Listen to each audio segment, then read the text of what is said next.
Bonjour à tous, bienvenue dans cette nouvelle vidéo. On est le jeudi 6 janvier et pour une fois, on n'est pas vendredi tout simplement parce que demain je ne peux pas. Donc je la tourne aujourd'hui un petit peu en avance, mais c'est pas plus mal en fin de compte, hein, parce qu'on va voir quand même que malgré le bon coup de grisou qu'on a eu à l'ouverture ce matin, eh ben, ça mérite de quand même faire le point. Donc avant de commencer, évidemment, si vous me suivez que sur YouTube, sachez que j'ai également un compte Twitter où je suis très actif, hein. Je publie quasiment des graphes quotidiennement, en fait, hein, pour faire simple. Donc mon compte, hein, Ben de Lyon, qui est ici. Ensuite, vous avez un site internet, hein, qui est rattaché à tout ça, où j'enseigne l'analyse technique, hein, ce qu'elle peut vous apporter, ce qu'elle ne vous apportera pas. Hein, faut pas, voilà, l'analyse technique, c'est qu'un maillon de la chaîne. Donc, allez-y, vous pouvez consulter pas mal de ressources. Et puis, évidemment, vous avez mes deux livres premium pour encadrer tout ça. Et enfin, avant de commencer, très important, mes analyses, hein, ce ne sont que des avis personnels. Ces avis n'engagent que moi. Et c'est uniquement du contenu à but pédagogique. Donc, nous sommes sur la plateforme TradingView. Vous le savez, hein, c'est la plateforme avec laquelle je fais tous mes graphes, hein, donc il n'y a pas de souci. D'ailleurs, si vous allez sur ma chaîne et sur mon site, vous avez des tutoriels, hein, de prise en main pour voilà, vous familiariser avec cette plateforme, donc n'hésitez pas à les consulter. Donc, on va faire le point sur les valeurs que l'on a l'habitude de suivre, hein, comme d'habitude, hein, classiquement. Donc, elles sont ici, classées en biotech, small caps et large cap. Voilà, donc pas de grosses nouveautés, simplement, on va faire quand même un petit point d'étape sur les évolutions, hein, notamment Valneva par exemple, qui a vraiment, évidemment, avec la fin du Covid annoncé entre guillemets, qui dérouille, hein, comme toutes les valeurs Covid. Avant, on commence tout de suite avec le CAC 40. Donc il est ici, tout de suite sur mon graphe. Donc on voit, hein, on a eu un fort mouvement, on avait nos plus hauts ici qui ont été breakés, hein, on a eu un gap de rupture à la hausse, très bien.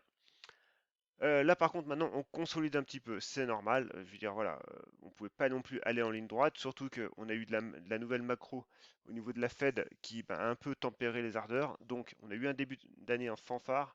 Maintenant, on va plutôt se calmer un petit peu. Pour le moment, ce qui est important de noter, c'est que ce mouvement qu'on a de reflux reste qu'une consolidation. On le voit en journée, en fait, hein.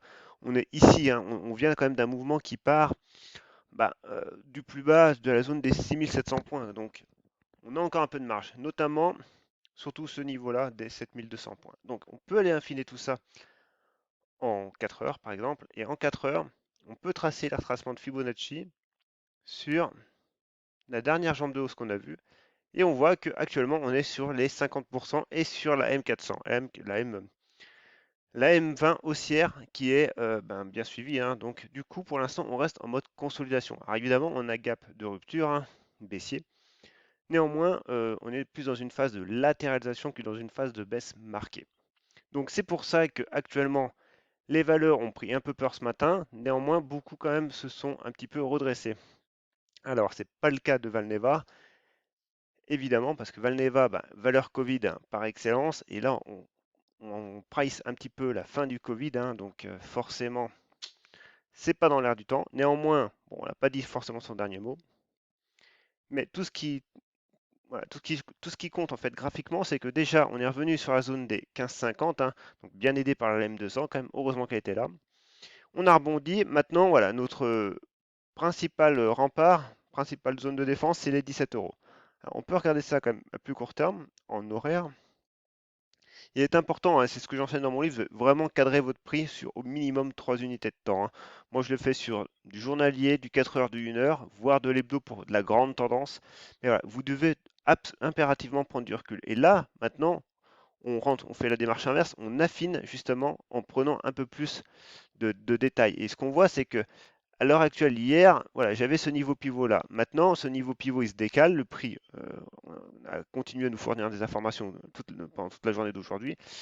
Et on voit que on a ce support, hein, en très très court terme, évidemment, on est sur de l'horaire, hein, se transforme en résistance. Donc le prochain pivot pour moi d'envergure, ça ne sera pas avant les 18 euros. Et on voit qu'on a les bandes de Bollinger qui se resserrent. Donc déjà, je peux remettre mes indicateurs aussi. Et on voit quand même qu'à très court terme, en fait, on est neutre, complètement neutre. Donc voilà, à tenir ces 17 euros.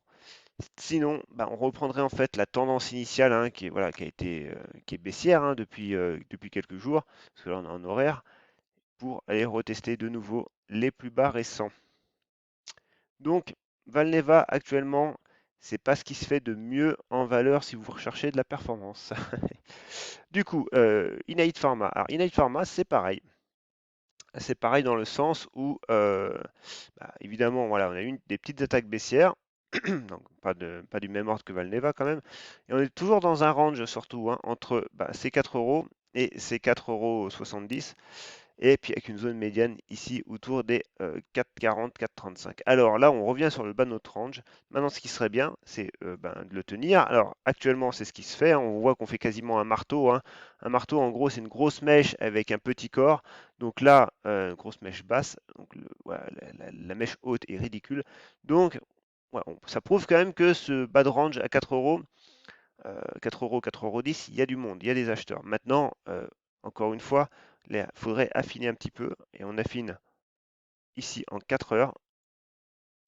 Alors, si j'arrive à tracer mon trait, et en 4 heures, alors soit vous prenez les mèches, soit vous ne les prenez pas, mais dans les faits, en fait, voilà, vous la mettez tangent à ces 3 points de contact ici. Et on voit qu'en 4 heures, en fait, il faut qu'on repasse les 4,40 pour se dire, allez, on a une possibilité de revoir les 4,70. Là, on est en mode bas de range et il faut qu'on préserve ce bas de range. Je veux dire, pour l'instant, on fait une réaction, mais c'est pas suffisant. Pour que ça soit suffisant, il faudra casser cette résistance oblique et casser à minima la M50 qui est complètement plate, hein, et la M20.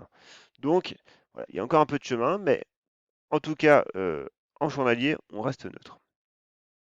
Oco Design. Alors Oco Design nous a fait une mèche, voilà, elle est revenue sur les plus hauts pendant la journée, c'est très bien. Alors on voit, hein, j'avais tracé les retracements de Fibonacci, hein, entre pareil les plus hauts et la dernière jambe de hausse là, hein, sur les 8,50, 8,60. Et le prix se stoppe sur les 38,2. Donc il faut savoir que 38,2 statistiquement c'est pas le niveau où il y a plus de rebond. Moi je misais plutôt sur les 9,50, ben oui 9,50 avec 50% de retracement de Fibonacci. Donc pour l'instant le prix rebondit sur ces niveaux-là. Maintenant, on verra ce qu'il en est demain. Mais voilà, en tout cas, ce qui est intéressant, en tout cas, c'est que Oco Design est construit quelque chose comme. Alors, on a eu notre première réaction épidermique, hein, voilà, et comme je l'ai déjà dit, hein, à 8,30, 8,25, 8,30, mais on restait sous une tendance baissière, hein, bien baissière. On a cassé cette résistance oblique. Là, du coup, maintenant, voilà, on construit tout simplement une figure de, une figure de congestion, une nouvelle figure de retournement, et c'est quand même pas mal. Et du coup, si on reprend ce mouvement-là, hein, donc toute cette hausse, et qu'on la reporte, et ben en gros, ça nous donnerait voilà, un objectif sur les 12 euros, pourquoi pas, alors qui tombe un peu au milieu de nulle part quand même, mais c'est juste le report graphique de toute cette zone-là. Voilà, ça a le mérite d'exister. Mais en tout cas, en l'état actuel, faut pas oublier qu'on est quand même sous la M200.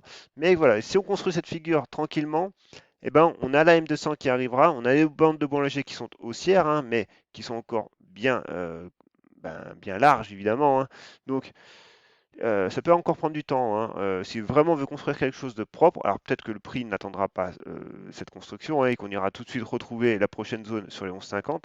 Mais voilà, il faut avoir en tête qu'entre 9,50 et 10 euros, il peut y avoir une belle construction à faire si le prix veut prendre son temps. Médian Technologie. Alors, Médian Technologie, valeur très très suivie évidemment. Je le vois en fait, hein, au nombre de réactions que j'ai quand je poste un graphe sur Médian. Du coup, aujourd'hui, hier soir déjà, on a eu une news, hein, qui est sortie. Donc aujourd'hui, gros volume, gap haussier, ce qui était logique et on va dire attendu. Alors évidemment, le marché ne nous a pas du tout aidé ce matin. Néanmoins, ça a permis déjà de ne pas avoir un gap haussier immense. Donc moi, d'ailleurs, je l'ai dit sur Twitter, mais j'avais un ASD, hein, qui était en attente sur les 15,70. Alors là, on peut, pourquoi pas, affiner. Voilà. Sur les 15,70, j'avais un ASD, hein, donc qui correspondait à peu près, voilà, assez plus haut ici et avec la cassure de cette résistance oblique. Donc ce matin, voilà, moi alors je sais plus à combien j'ai été exécuté, mais j'ai été exécuté dans, je crois, à ce que je voulais, au prix que je voulais. Alors, on a eu un petit retour, hein, d'ailleurs sur l'ancienne résistance oblique là, et puis du coup, voilà, les 15,50, hein, vraiment ce niveau-là qu'on avait tous en vue, il fallait le tenir. On le tient, et pour l'instant, on reprend le chemin de la hausse pour revoir les 16,50. Et les 16,50, c'est ce fameux niveau, on va dire, pour moi, qui est moyen terme, même si en journalier, on voit que les bandes de Bollinger ont fait un T1 en plus, voilà, se sont assez contractés justement pour avoir un niveau quand même, un premier niveau sur les 15,70 qui était important. Mais voilà, moi je reste toujours avec mon idée que les 16,50 peuvent encore bloquer parce qu'ils ont bloqué à de nombreuses fois.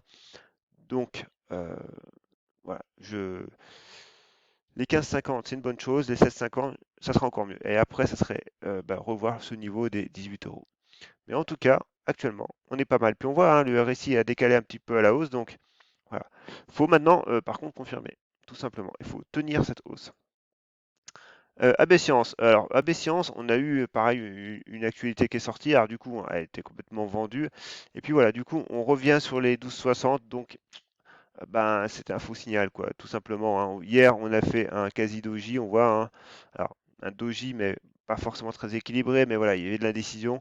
Et aujourd'hui, on n'arrive pas à repasser au-dessous des 12,60. Donc, pour l'instant, AB Science, méfiance. Biocinex, Biocinex, pas grand-chose, hein. Voilà, valeur Covid également. On est dans un canal haussier. On revient sur la borne basse de ce canal. Alors, d'ailleurs, qu'on pourrait mettre en vert. Avec la M20. M20 qui est quand même super bien suivie, hein, sur Biocinex. Donc, voilà. En gros, ici, les 24,20 sont un pivot à tenir. Si on ne tient pas, eh ben, on irait rejoindre de nouveau les 21,60. Mais, mais voilà. En gros, actuellement, tout le mouvement haussier qu'on a eu, je pense que c'est un mouvement qui est fini, hein. Donc, ça veut dire que on est en mode consolidation, voire retracement. Et le retracement ben, des 50 correspond vraiment à la M200, hein, aux 22 euros. Donc voilà. Premier niveau à tenir les 24,80, on est dessus actuellement. Sinon, ce sera les 22, voire les 21,50. Mais en fait, voilà, on retomberait dans cette grande phase de neutralité, hein. Donc, rien d'autre à dire en fait, hein. Simplement, hein, la hausse, elle est faite. Je pense qu'il y a des configs graphiques bien plus intéressantes maintenant à mes yeux. Valbiotis. Alors Valbiotis, c'est pareil, elle tente, hein. Elle tente la cassure des 7,20, mais elle a un peu de mal quand même. Elle a un peu de mal, mais c'est pareil. On voit que tant qu'elle tient ce niveau des 7 euros, là, avec la M200, qui avait quand même bien joué en résistance, hein. Enfin, elle a bien cadré toute cette hausse-là. Ben voilà, on a un possible retournement qui se fait, donc Valbiotis, pour le coup, est une configuration bien plus attractive pour moi. Abionyx. Alors, Abionyx, ça a été un de mes plus joués les coups en 5 jours de 2022, hein, tout simplement. Pourquoi? Parce qu'en fait, moi, je surveillais clairement ce niveau-là, hein.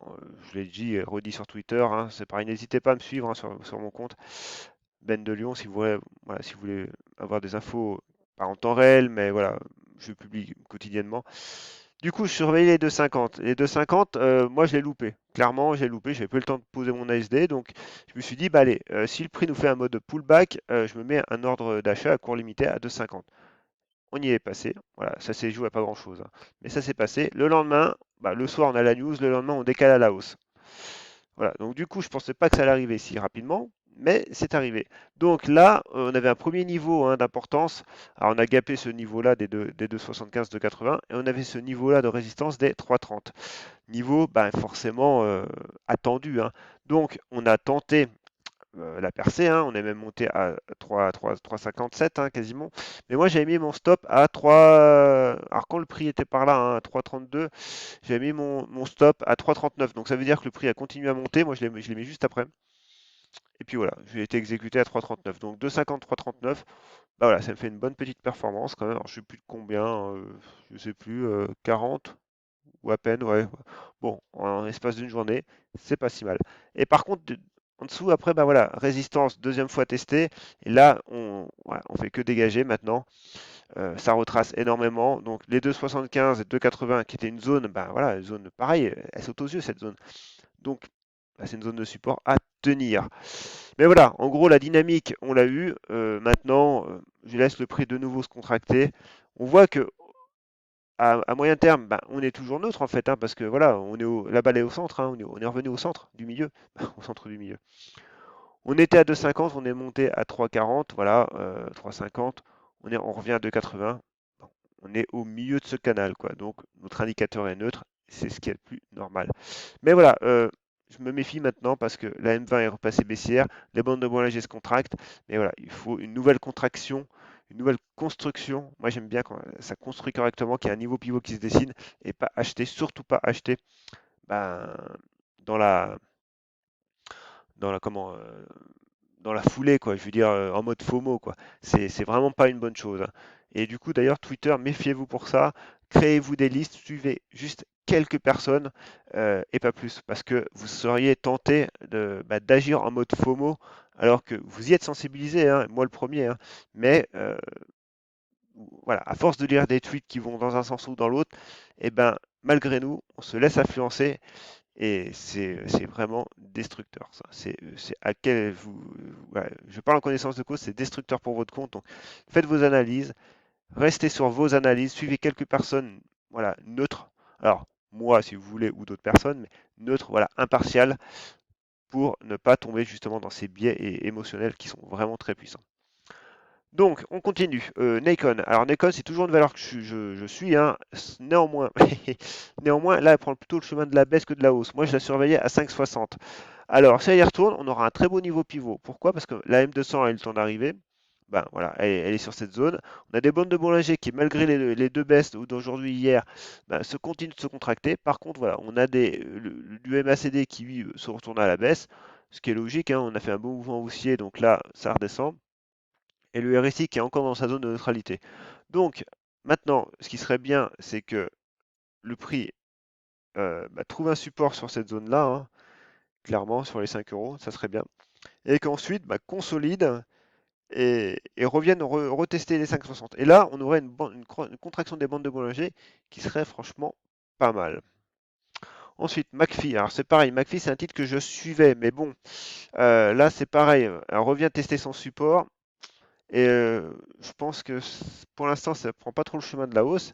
Mais c'est pareil, maintenant, on aura un premier niveau pivot ici, là, sur les 22 euros, avec la cassure M50, M200, bande de Bollinger, résistance oblique.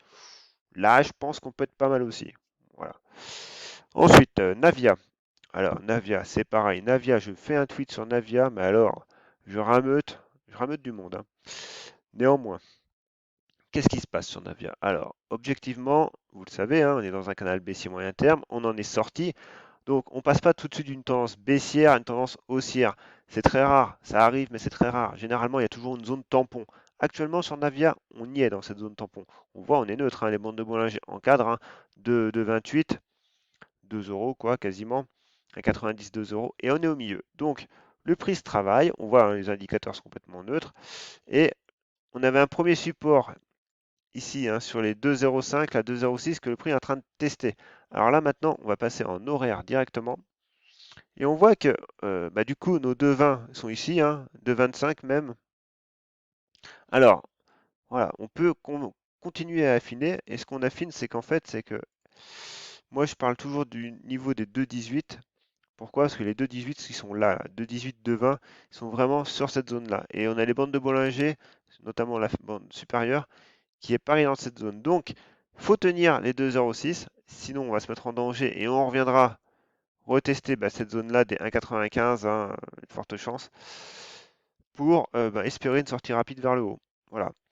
Maintenant, je ne suis pas devin, je ne sais pas du tout ce que le prix va faire. Mais voilà, on est encore sur des bandes assez larges, donc il y a un petit peu de travail encore à faire. Ensuite, Metex. Metex continue son petit bonhomme de chemin, c'est pas mal, hein. Pas grand-chose à dire, quoi. Je veux dire, on a cassé nos plus hauts. Là, les 6,50, voilà, on a fait un pullback, on continue. Alors, j'avais tracé cette petite résistance là. Bon, on a pris appui dessus, mais c'est pas forcément très probant, donc je la dégage parce que c'est plus une coïncidence qu'autre chose. Par contre, là, c'est pareil. On va se mettre alors, en horaire. Oui, en horaire, c'est un peu découpé en horaire quand même, mais on a potentiellement cette zone-là avec une résistance oblique. Bon, et surtout, voilà, cette zone-là. Donc on va dire qu'on est dans un range très court terme. Par contre, on peut quand même checker en 4 heures. Et en 4 heures, ce qu'on voit, c'est qu'on a la M20 quand même qui est bien respectée. Donc qui arrive, hein, dans cette zone des 6, 6,80, 7, 7,15, 7,20. Donc voilà, le prix latéralise à très court terme, mais on reste dans une tendance haussière fortement, fortement affirmée, quoi. Il n'y a pas de problème. Donc on laisse le prix vivre. Voilà, on a un premier niveau à cette zone-là, voilà, des 6,80 à tenir. Euh, pour ceux qui sont très court terme, voilà, les 6,80. Et évidemment, bah, les plus hauts récents à passer, hein, les 7,20, 7,15, pour relancer la tendance de fond qui est haussière. Guillemot, alors Guillemot, j'ai vendu ma position, moi.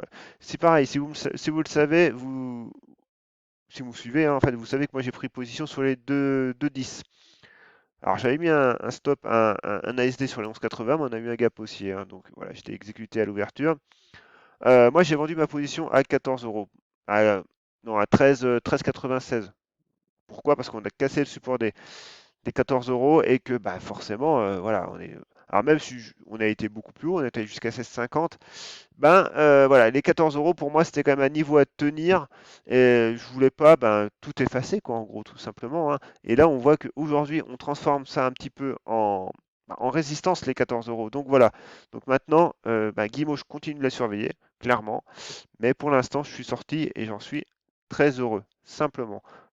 Il vaut mieux concrétiser un petit peu que voilà, d'être en mode espoir, qui est vraiment aussi un autre biais émotionnel qu'il faut vraiment bannir. Et c'est vraiment ce que je vous enseigne dans mon livre, c'est apprendre à vous connaître, contrôler vos biais, et pour les contrôler, faire des analyses graphiques précises et qui vous servent à quelque chose. Voilà.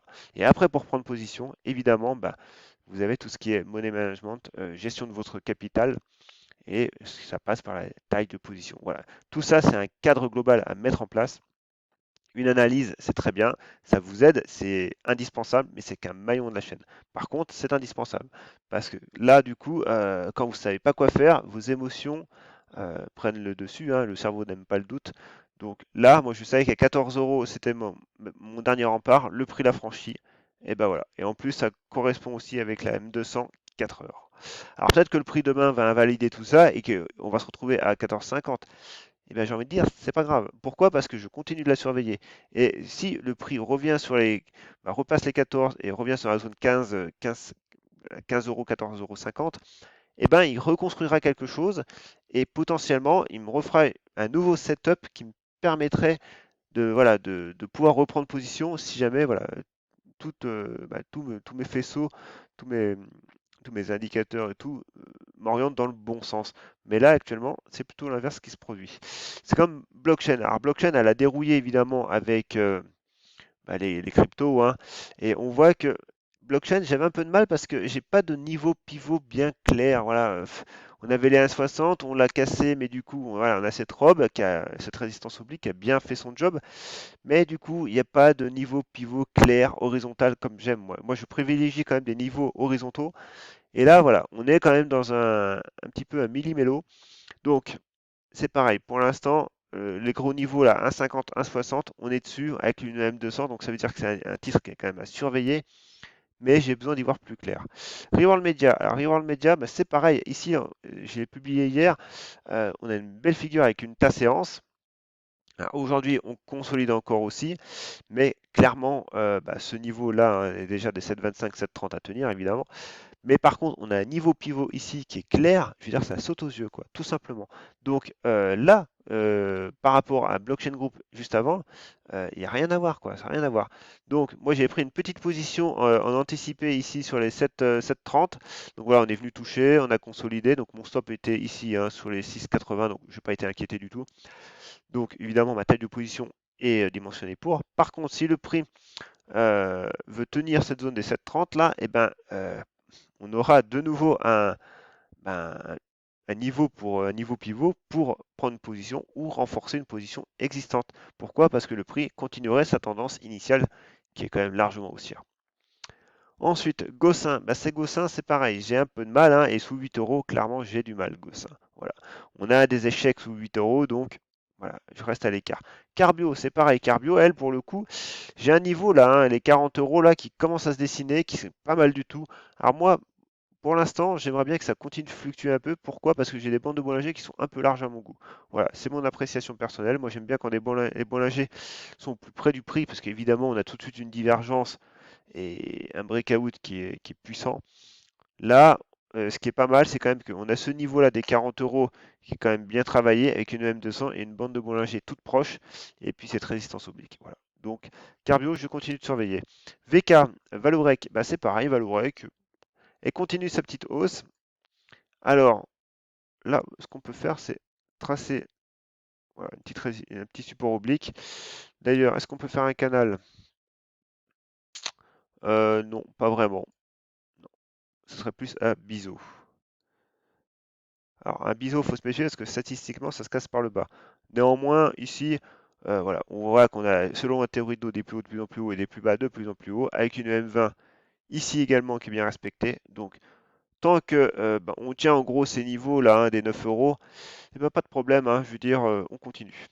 Et la dernière, Morel et Prom. Alors, Morel et Prom, moi je me suis fait sortir ce matin. Voilà. Pourquoi? Parce que tout simplement, on a fait une mèche dantesque. Et moi, j'avais mon stop à 2,32. Donc, tout simplement, hier, je l'ai dit, j'avais pris une position sur le 2,38. Donc, on a progressé. Mon stop s'est fait toucher ce matin. Donc, on rebondit dans la foulée. Mais pareil, c'est une valeur que je continue de surveiller. Alors, du coup, on est revenu taper les plus hauts. J'attends que la bande de Bollinger se contracte un petit peu.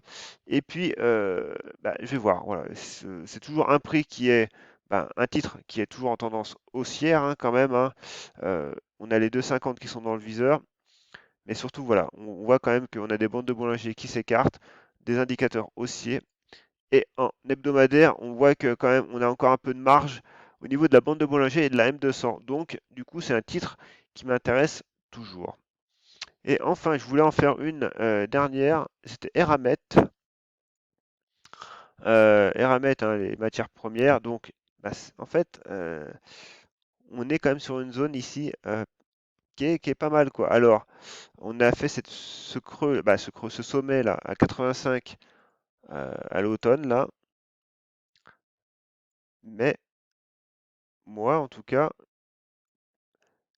c'est une valeur que je regarde quand même du coin de l'œil. Alors, si on se met, alors on était en hebdomadaire, je crois là, ouais. Parce que du coup, en journalier, voilà, on avait alors, un niveau d'ailleurs, du coup, le prix est en train de le tester là, mais voilà, on avait un niveau ici qui était pas mal, hein, quand même, qui a été touché plusieurs fois.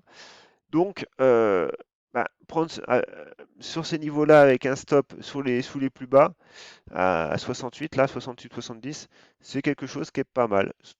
Alors, après, on visera dans un premier lieu les 85, mais surtout quand même cette zone-là des 92. Alors, on va plutôt se remettre en hebdomadaire. Les 92, voilà, 92, 95, là, cette zone-là. Pour ensuite, après, aller bien plus haut. Mais bon. Néanmoins, ici, voilà, vous avez des bandes de Bollinger qui sont plates en hebdo, donc bah voilà, on latéralise et on peut créer quand même quelque chose, un niveau pivot qui est potentiellement intéressant.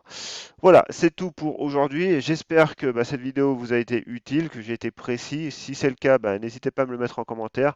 Voilà, ça me montre bah, que du coup, je reste pertinent. Si vous avez des remarques, n'hésitez pas aussi.